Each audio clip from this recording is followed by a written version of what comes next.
শয়তানের সবচেয়ে বড় শত্রু। আর একটা হাদিস বলি, রাসূল সাল্লাল্লাহু আলাইহি ওয়াসাল্লাম বলছেন,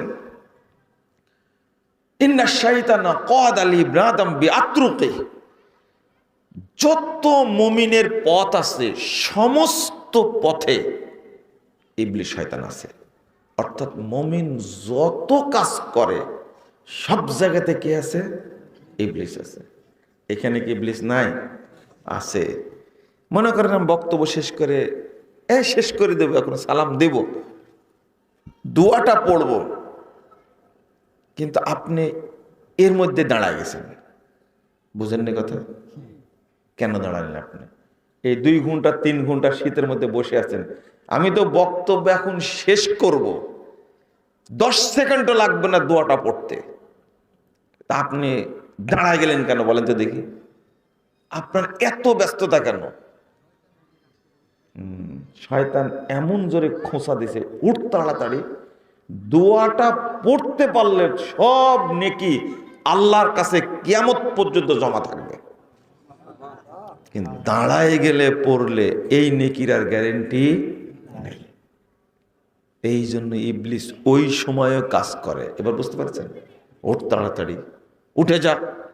কারণ হাদিস আসছে, মান কলা কবলা ইয়াকুমা, যে বসা থাকা অবস্থায় দোয়াটা পড়বে তার সমস্ত নেকি মসৃণ ফলকে আল্লাহ লিপিবদ্ধ করবেন, ওটাকে সিলগালা করবেন, ওটা তার কাছে রেখে দেবেন কিয়ামত পর্যন্ত।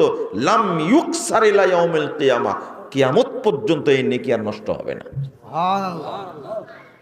তো ইবলিস কি চাইবে আপনার আজকের নেকিগুলো, কনকনে শীতের নেকিগুলো আল্লাহর কাছে থাক?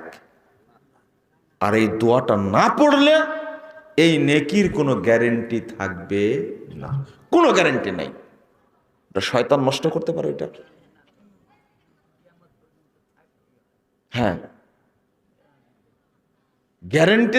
আপনি দোয়াটা পড়লে গ্যারেন্টি পেলেন, আর না পড়লে কি গ্যারেন্টি না। এই জন্য রাসূল সাল্লাল্লাহু আলাইহি ওয়াসাল্লাম, আচ্ছা এক দোয়া কি সব জায়গায় চলে? আপনাকে এটাকে বুঝাই, এক দোয়া কি সব জায়গায় চলে? মনে করেন মসজিদে ওঠার সময় পড়ছেন আল্লাহুম্মা আফতাহ লি আবওয়াবা রাহমাতিক, বাড়িতে ঢোকার সময় পড়ছেন আল্লাহুম্মা আফতাহ লি আবওয়াবা রাহমাতিক, বাথরুমে যাওয়ার সময় পড়ছেন আল্লাহুম্মা আফতাহ লি আবওয়াবা রাহমাতিক, পড়া যায়? কিন্তু এমন একটা দোয়া, যত গুরুত্বপূর্ণ ইবাদত, নবী মুহাম্মদ সাল্লাল্লাহু আলাইহি ওয়াসাল্লাম সব জায়গায় পড়তেন এটা। এর কারণ হলো, এ হলো নেকি সংরক্ষণের গ্যারেন্টি। এই জন্য মা আয়েশা প্রশ্ন করছেন, আল্লাহ রাসূল ঘটনা কি বলেন তো দেখি? মা জালাসা রাসূল সাল্লাল্লাহু আলাইহি ওয়াসাল্লাম মাজলিসান ওয়ালা সাল্লা সালাতান ওয়ালা তালা কুরআনান ওয়ালা তাওয়াজ্জা উযুয়ান। কোন যে বাদ থাকলো?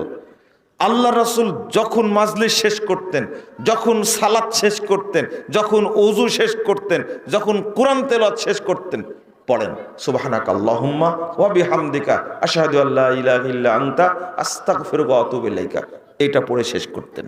আমি একদিন প্রশ্ন করলাম, এই দোয়াই কেন পড়তে হবে সব জায়গায়? বুঝতে পারছেন আপনি? আপনি কেন পড়েন? অন্য দোয়া তো সব জায়গায় পড়েন না। এবার বুঝেন তো, এই হলো আয়েশা রাদিয়াল্লাহু আনহা, আপনার মতো কচু খাওয়া মানুষ, এমন বুদ্ধিমতী, আল্লাহু আকবার, এমন বুদ্ধিমতী মহিলা, সুবহানাল্লাহি ওয়া বিহামদিহি। কি যে রহমত আর বরকত তার মধ্যে দিয়েছেন আল্লাহ রাব্বুল আলামিন। অল্প বয়সে কিন্তু এতটাই বুদ্ধিমতী আল্লাহ তাকে করেছিলেন, প্রতিটি কথাই তার বিচক্ষণপূর্ণ। স্বামী মারা যাওয়ার পরে 18 বছরে স্বামী মারা গেছেন, বেঁচে ছিলেন 56 বছর। আল্লাহ তাকে যে রাসূলের সুন্নাহগুলো ধরে রাখার তৌফিক দিয়েছিলেন, বাঁচার সব বিতরণ করেছেন। কারণ তিনি হলেন সবার মা, তাই না? মুমিনদের কি মা? সাহাবীরা মায়ের কাছে গিয়ে হাদিস শিখেছেন। ইবনু আব্বাস যখন কিছু বুঝতে পারতেন না, চলে যেতেন মায়ের কাছে। এমন একজন, আরে স্ত্রী তো আরো ছিলেন, তাই না? এতটা বুদ্ধিমতী কেন? তাই জিজ্ঞেস করছেন, কেন এই দোয়াটা পড়েন আপনি? কোন এক বক্তব্যে বলেছি যে মা আয়েশা কতটা বুদ্ধিমতী আর আপনার বাড়িতে যেটা আছে কতটা বোকা, এগুলো মেপে নিন শুধু, তাও ঝালে টিকতে পারবেন না আপনি। তার যে ঝাল, আপনি তো টিকতে পারেন না, তাই না? রাগ করছেন? রাগ করেন না। আর রাগ করলেও আমার যায় আসে না, বুঝতে পারলেন? সেটা হলো শয়তান কেন বাধা দেবে না? বাধা দিবে, এমন জোরে খোঁচা দেবে, ওঠ তাড়াতাড়ি, এত ব্যস্ততা, পেশাবের এমন চাপ ধরবে, আপনি এই 10 থেকে 15 সেকেন্ডের আগে আপনাকে ও দাঁড় করাই ছাড়বে, কারণ আপনার নেকি যেন সংরক্ষিত না হয়। আর যদি ধরে দেয়, কি আল্লাহুম্মা আমিন, যা ছিল সব কি হলো? বাতিল, বাতিল, বাতিল, একবারে শেষ। এই যে 4-5 ঘন্টা বসে থেকে ওয়াজ শুনলেন, সব কি হয়ে গেল? বাতিল, একবার টোটাল বাতিল। এর নাম ইবলিসি কায়দা। সব জায়গাতে উপস্থিত থাকে, প্রথম কাজ করে ও কাফের বানায়। বর্তমান বাংলাদেশে তো কাফেরই বানাচ্ছে, তাই না? যারা মাজার পূজা করে তারা মুমিন না কাফের? সন্দেহ আছে? যারা কবর পূজা করে, পীর পূজা করে, সি সি সি। আগে নাকি আওয়ামী সরকারের সাথে খুব আঁতাত ছিল আমানুল্লাহ আমানের, আজকে সেই ভক্তিটা দেখা দেখে খালেদা জিয়ার কবরে গিয়ে মাথা ঠকেছে। ছবিটা দেখছেন নাকি? মানে দুপুটা দেশ তোল পারতো। আবার হোয়াটসঅ্যাপ একজন ছবি পাঠাইছে, এটা কি দেখছেন আপনি? বুঝেননি কথা? খালেদা জিয়া জানা জানি যে বলেছি না, বুঝেননি? খুব তোলপাড়, গোটা দেশ তোলপাড়। মনে হচ্ছে কি জানেন, যিনি জানাজা পড়াইছেন উনি হলো এই পৃথিবীর সবচেয়ে বড় নবী, ভাবখানা এরকম। বুঝেননি কথা? সঠিকটা কেউ বুঝবে এরকম লোক পাওয়া যায় না।